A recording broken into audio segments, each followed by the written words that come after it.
Hello everybody and welcome back to another video, Hobby Link. And look at that, the time is spinning by and the rocket is standing on the launch pad. Oh, we're going already. Okay, no time for intro. This is 3 times the speed I actually did it. Oh, you saw that, I almost dropped. But anyway guys, welcome back to another video. Today we are flying a space station to the moon, and this rocket may look small, but I'm telling you, it is not small. It took me half an hour to fly this to the moon. And this is the first stage burning. I think there's 13 or I should know my engines. 13 of the biggest engines. Can't remember, they burn methalox, can't remember what they are. Powering the first stage, and that breaks off quite quickly, but it gives us enough power to get us perhaps is quite high, and then we use the other 9 of that type of engine that I cannot remember to get us a bit higher. Oh, there we are. Right, okay. So we're now doing a maneuver node to circularize our orbit around the Earth. Anyway, guys, I am very happy to be back with SimpleRockets. This is my big project. I couldn't show me building it because it took me about 10 hours to build. It was masses of time to build and get right. Second stage is away already. So now I think we've got 9 more of those engines that I cannot remember. Look at them, they're the biggest engines. I can't remember what they're called. So yeah, and then we putting our orbit or our apoapsis, so it puts it ready for an orbit around the moon or a flyby past the moon. But when I burnt this burn, it turned out that actually I missed the moon. So you'll see when I increase this thrust, here we go, all the way to 100%, all the way down. There we go. Right, you see I massively missed the moon, and I have no idea what happened. So I then had to burn retrograde till I had a collision course with the moon, because that's as close as I could get it. I did this burn here, there you go, and now I was in a collision course with the moon. Now, we're still running on our 9 mage engines. Mage? No. Okay, so there's mage. It's just gone. I don't know. I was thinking of it earlier. Here, just getting a nice camera shot because it's nice and paused. It's a bit ugly of a rocket, changing the depth of field and things. You can see the Milky Way in the background. Looks lovely, and all of that. Right, back. There we go. Right, okay. So we're gonna start speeding up towards Luna. We're coming in, and there you go. You get a bit of a solar eclipse there, as it covers the sun. I think you'll see it again in a minute. So when you see the sun, soon the sun is covered up by a black hole, and that black hole is Luna coming across in front of the sun, and that will be shown in a minute. I'm just checking whether we have enough fuel, enough delta V to burn, make the burn retrograde, and there you go. The sun is gone and the planet is there. Now, we were going to land on the dark side of the moon, but I didn't want that, because if we landed on the dark side of the moon, obviously we'd have no light, and you can't see the rocket right now.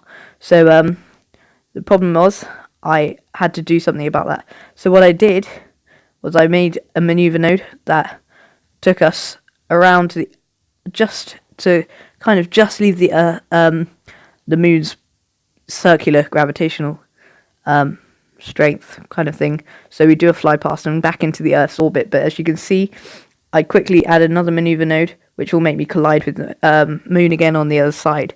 The landing on this time didn't actually go very well, because as you'll see in a minute, I just quick saved. As you can see in a minute, there we go. Get landing. Right, okay. So we're now firing up our mage engines, maybe?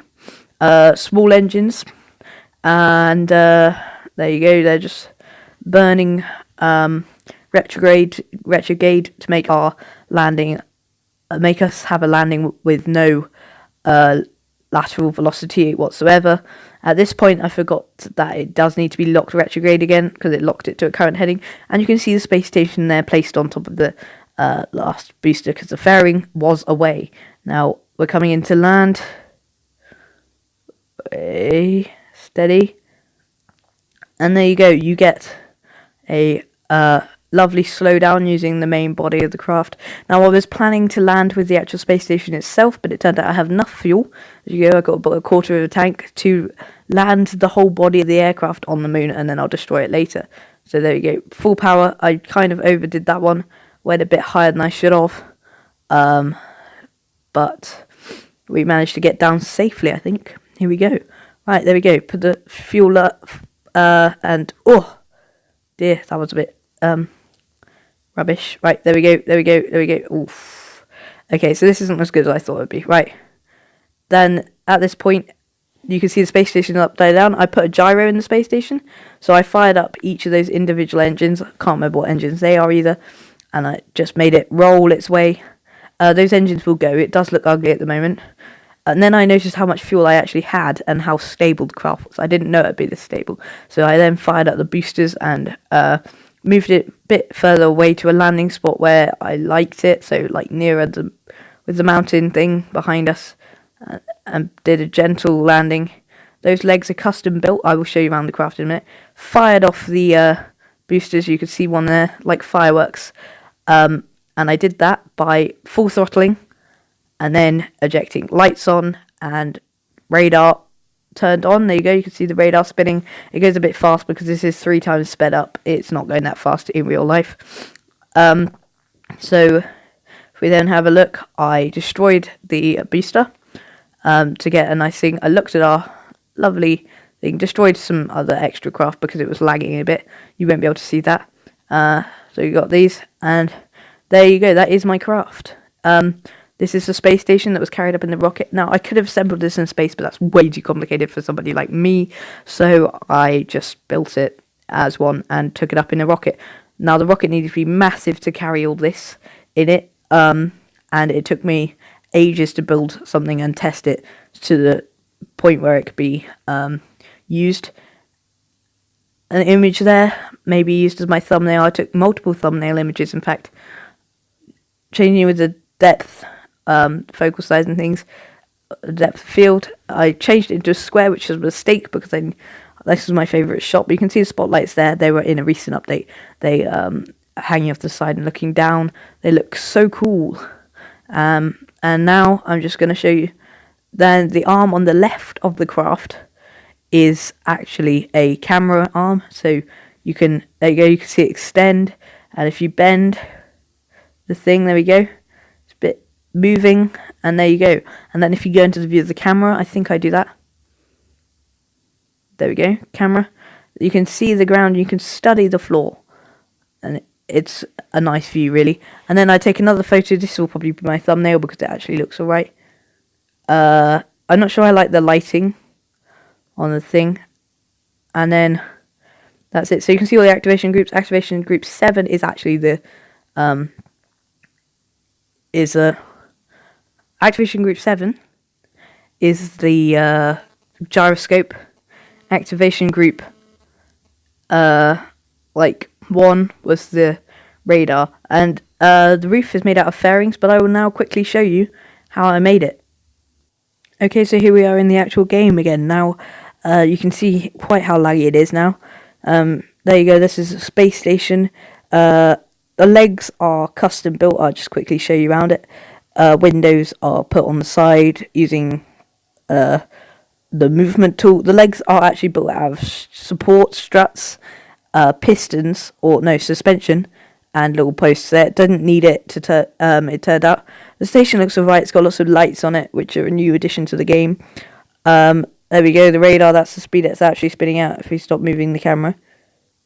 It's a bit laggy. There you go, smooth. And now, there is the docking port, so we can always land something, and there's the camera arm. Now, let's go back and look at the actual build. So we click End Flight, Save and Exit.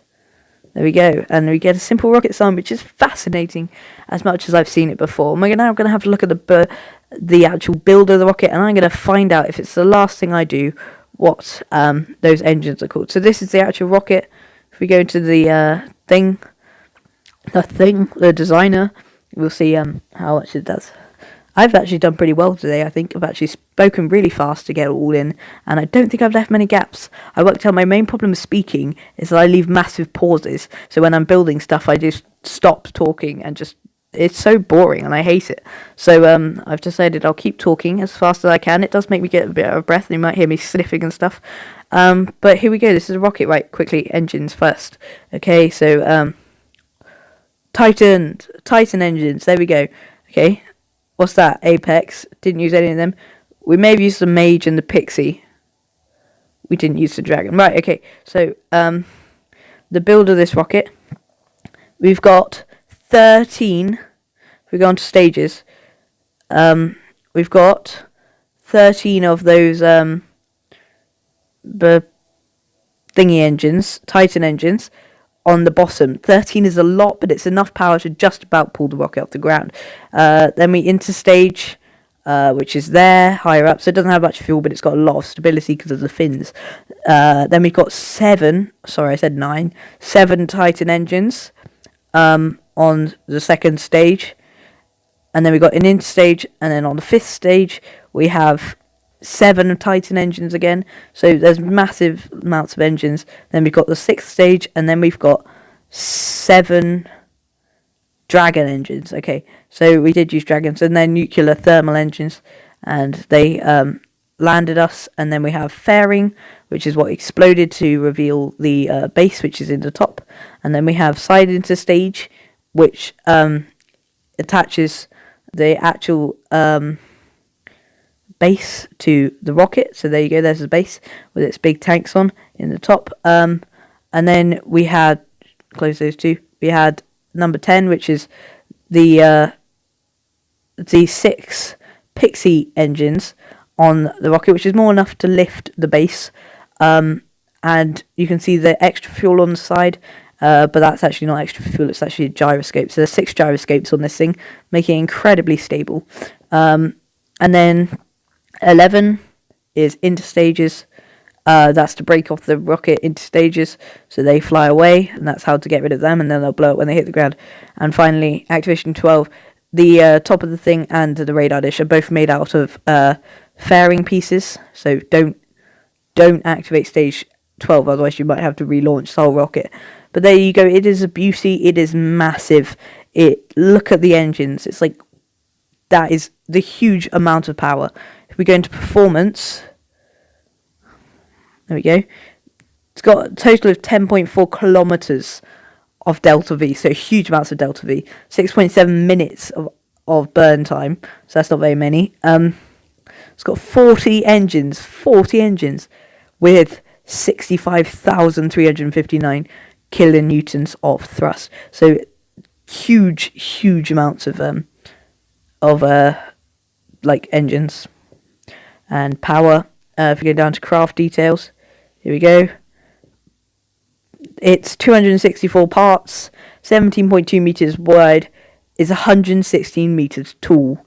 And I don't know how high the Saturn V was, or Saturn 5, point it down in the comments, but 116.9 meters is huge. I think it would have been quicker just to launch the bases in pieces. But that's all, guys. Remember to like and subscribe, check out my Patreon, and I will see you all in the next one, which will be Theo Town.